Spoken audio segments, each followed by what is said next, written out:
We believe, as an industry, that in the next 1 year, the vast majority of programmers will be replaced by AI programmers. We also believe that within 1 year, you will have graduate-level mathematicians that are at the tippy top of graduate math programs. So that's 1 year, okay? What happens in 2 years? Well, I've just told you about reasoning, and I've told you about programming, and I've told you about math. Programming plus math are the basis of sort of our whole digital world. So the evidence and the claims from the research groups in OpenAI and Anthropic and so forth is that they're now somewhere around 10 or 20% of the code that they're developing in their research programs is being generated by the computer. That's called recursive self-improvement, is the technical term.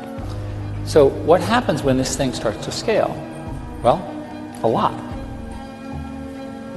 One way to say this is that within 3 to 5 years, we'll have what is called general intelligence, AGI, which can be defined as a system that is as smart as the smartest mathematician, physicist, artist, writer, thinker, politician. I call this, by the way, the San Francisco consensus, because everyone who believes this is in San Francisco. It may be the water. What happens when every single one of us has the equivalent of the smartest human on every problem in our pocket?